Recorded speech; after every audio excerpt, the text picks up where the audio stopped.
Assalamualaikum warahmatullahi wabarakatuh. A'udzu billahi minasyaitonir rajim. Bismillahirrahmanirrahim. Alhamdulillahi rabbil alamin. Wassalatu wassalamu ala asyrafil anbiya'i wal mursalin wa ala alihi wa sahbihi ajma'in. Subhanaka la ilma lana illa ma 'allamtana innaka antal alimul hakim. Rabbi syrah li sadri wa yassir li amri wahlul 'uqdatam min lisani yafqahu qawli. Allahumma salli ala Muhammad wa ala ali Muhammad kama sallaita ala Ibrahim wa ala ali Ibrahim wa barik ala Muhammad wa ala ali Muhammad kama barakta ala Ibrahim wa ala ali Ibrahim fil alamin innaka Hamidum Majid. Amma ba'd.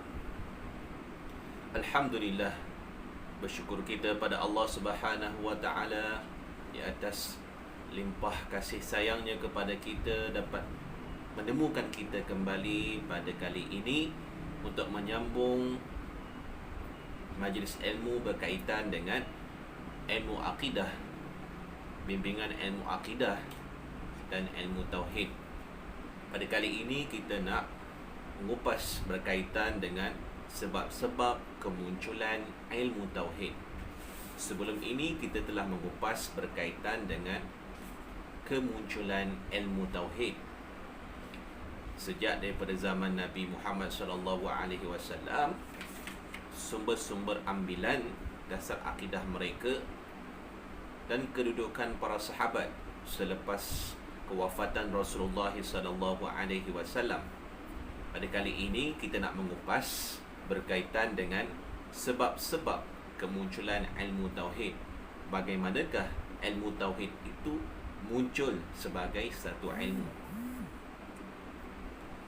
Sebab-sebab kemunculan ilmu tauhid ada dua perkara utama, dua sebab utama yang menyebabkan ilmu tauhid itu muncul.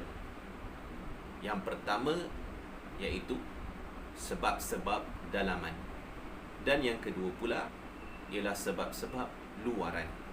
Jadi dapatlah kita fahami bahawa ilmu tauhid itu muncul disebabkan dua perkara, dua faktor utama, iaitu faktor yang pertama iaitu sebab-sebab dalaman, dan faktor yang kedua iaitu sebab-sebab luaran. Jadi tuan-tuan, apakah yang menyebabkan timbulnya ilmu tauhid itu dari segi sebab-sebab dalaman? Sebab-sebab dalaman ialah timbulnya ilmu tauhid itu adalah daripada agama Islam itu sendiri. Ianya tidak terpengaruh oleh perkara-perkara yang datang dari luar agama Islam. Jadi maksud dia, ilmu tauhid ini datang adalah dari faktor dalaman, iaitu daripada agama Islam itu sendiri. Dan yang kedua pula, sebab-sebab luaran ialah perkara-perkara yang datang luar daripada agama Islam sehingga mempengaruhi akidah orang-orang Islam. Jadi yang kedua pula, ianya datang disebabkan datangnya pengaruh-pengaruh akidah, datangnya pengaruh-pengaruh luar asing yang boleh mempengaruhi akidah-akidah orang-orang Islam. Jadi huraian terperincinya adalah seperti berikut. Sebab-sebab faktor dalaman kemunculan ilmu tauhid iaitu disebabkan dalam mengajak manusia kepada seruan dan dakwah Islam, Al-Quran tidak hanya setakat mempromosikan kepercayaan tauhid, tahu keesaan kepada Allah Ta'ala, dan bukanlah setakat mewajibkan ke atas manusia supaya berpegang dengan akidah Nabi-Nabi. Tetapi selain itu, Al-Quran juga menyentuh kesalahan kepercayaan atau akidah yang menyalahi dengan akidah Islam. Kemudian Al-Quran menerangkan bahawa akidah yang menyalahi Islam itu tidak benar serta menyeleweng dan batin. Jadi Al-Quran menerangkan tidak hanya berkaitan dengan kepercayaan kepada Tuhan, kepercayaan kepada keesaan Allah Subhanahu Wa Taala, tetapi Al-Quran juga menyentuh, membicarakan tentang akidah-akidah yang menyeleweng, yang menyalahi dengan akidah agama Islam yang sebenar. Kemudian Al-Quran menerangkan bahawa akidah yang menyalahi Islam itu tidak benar serta menyeleweng dan batil. Untuk itu Al-Quran menerangkan sebab-sebab mengapa kepercayaan itu batil ataupun salah. Di samping itu terdapat dalam Al-Quran hujah-hujah yang menunjukkan kebenaran akidah Islam yang berada di atas asas yang kuat lagi teguh. Sebagai contoh, Allah Ta'ala berfirman sebagai jawapan kepada orang-orang yang tidak mengakui Allah Subhanahu Wa Ta'ala itu Maha Pencipta kepada alam ini. Jadi, orang-orang yang tidak mempercayai bahawa Tuhan Allah itu adalah Tuhan sekalian alam, jadi Al-Quran telah pun menegaskan, telah pun menceritakan, menjelaskan tentang Allah Subhanahu Wa Ta'ala sebagaimana firman-Nya dalam Al-Quran surah Al-Waqi'ah, A'udzu billahi minasyaitonir rajim, nahnu khalaqnakum falawla tusaddiqun. Maksudnya, sekiranya kamu tidak percaya, maka kamilah yang menciptakan kamu. Di ayat Quran ini menegaskan, menjelaskan bahawa Allah lah yang menciptakan sekalian alam, khususnya manusia. Jadi dia menafikan dakwaan orang-orang bukan Islam yang menafikan bahawa Allah Subhanahu Wa Ta'ala itu adalah pencipta sekalian alam. Setelah orang-orang Islam menguasai pemerintahan yang lebih luas dan besar, di mana terdapat dalamnya berbagai-bagai bangsa selain daripada orang-orang Arab, mereka memberikan sepenuh masa mereka untuk melahirkan berbagai pendapat dan aliran-aliran. Jadi maksudnya kat sini, salah satu sebabnya timbulnya ilmu tauhid sebagai satu ilmu, iaitu bila pemerintahan Islam telah luas dan besar, yang mana penganutnya terdiri daripada selain daripada orang-orang berbangsa Arab, maka mereka memberikan sepenuh masa mereka untuk melahirkan berbagai pendapat dan aliran-aliran. Itulah sebabnya munculnya, salah satu faktor munculnya ilmu tauhid. Dan yang ketiga pula, aliran-aliran kepercayaan yang berbeza-beza di antara orang-orang Islam wujudnya disebabkan perselisihan dalaman yang berupa politik, khasnya kerana ini menonjol terjadi selepas pembunuhan khalifah yang ketiga, iaitu Sayyidina Uthman bin Affan radhiyallahu an, di mana kesan dari kewafatan, kemangkatannya, maka lahirlah aliran akidah yang berbeza-beza, di mana terdapat kumpulan yang berpegang kepada pendapat masing-masing, serta setiap kumpulan mahu menyebarkan kepercayaannya. Dari sinilah timbulnya perbezaan akidah.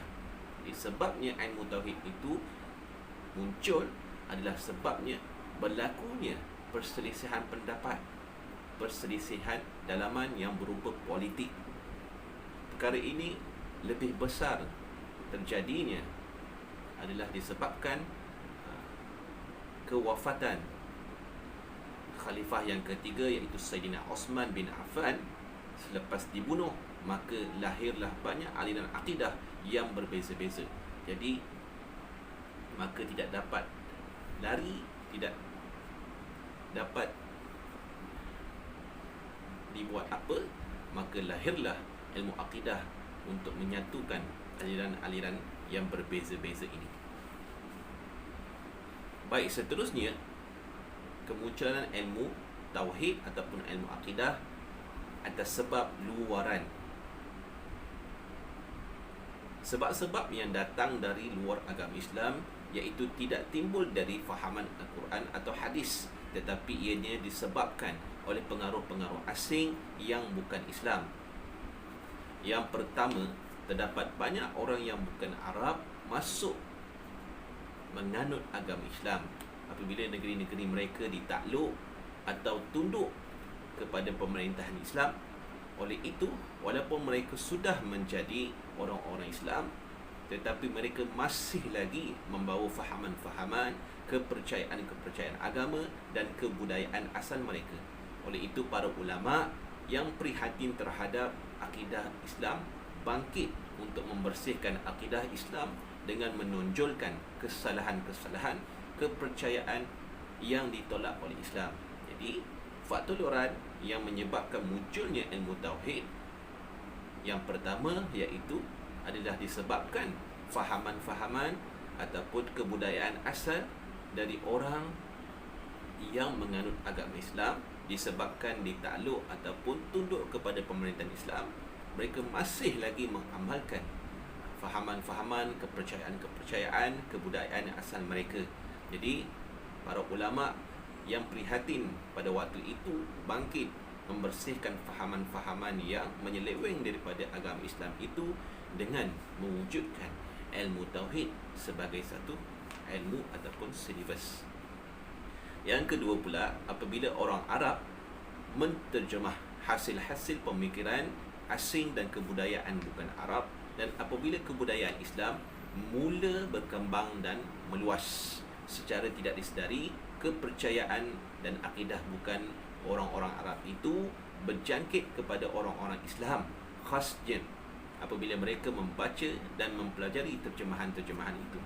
Maksudnya apabila pemerintahan Islam telah berkembang luas, telah merata-rata, pergi ke satu daerah ke satu daerah yang lain, ke negeri yang lain, ke negara, sebuah negara ke negara yang lain, maka di tempat-tempat tersebut adanya fahaman-fahaman mereka, adanya kebudayaan asal mereka yang apabila mereka ditakluk, mereka pun menganut agama Islam, maka kebudayaan asal mereka itu, kepercayaan asal mereka itu boleh mempengaruhi orang-orang Islam yang menterjemahkan hasil-hasil pemikiran dan kebudayaan bukan Arab.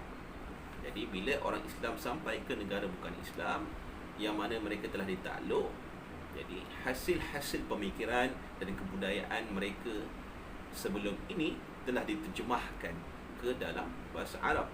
Hasilnya ianya boleh merosakkan akidah dan pemikiran orang Islam yang disebabkan membaca ataupun mempelajari terjemahan-terjemahan tersebut. Faktor yang ketiga pula, berdasarkan munculnya di kalangan orang-orang Islam falsafah tua Greek iaitu Yunani yang membawa kepada kepercayaan, pandangan dan caranya yang berbahas dan berdialog seperti mantik Aristotle, falsafah Plato dan lain-lainnya. Dengan ini para ulama tauhid turut sama mempelajari falsafah-falsafah ini dan mempelajari mantik, ilmu logika, supaya mereka dapat melengkapkan diri mereka dengan senjata yang sama atau yang lebih baik yang digunakan oleh pendokong-pendokong akidah yang menyalahi Islam itu, kerana dengan cara ini sahajalah mereka dapat dibendung dan hujah-hujah mereka dapat ditolak.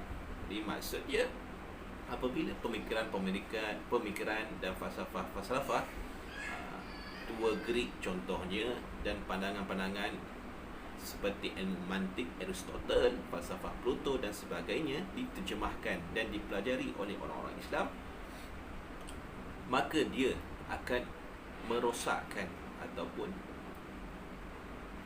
menyelewengkan agama Islam, akidah yang benar, yang menyebabkan Islam itu telah dicemari dengan fahaman-fahaman yang menyeleweng daripada Islam sebenar. Maka dengan ini ilmu tauhid mempelajari falsafah-falsafah ini, mempelajari ilmu-ilmu mantik ini untuk melengkapkan diri mereka, untuk mengetahui ilmu-ilmu falsafah-falsafah berikut supaya mereka dapat menggunakan kelemahan-kelemahan yang ada pada falsafah ini dapat dibendung dan hujah-hujah mereka dapat ditolak. Baik tuan-tuan dan puan-puan, insya-Allah semoga pencerahan ataupun majlis ilmu yang kita buat pada hari ini dapat memberi sedikit pencerahan dan fahaman kepada tuan-tuan dan puan-puan supaya kita mengetahui bagaimanakah datangnya ilmu tauhid ini, bagaimanakah munculnya ilmu tauhid ini.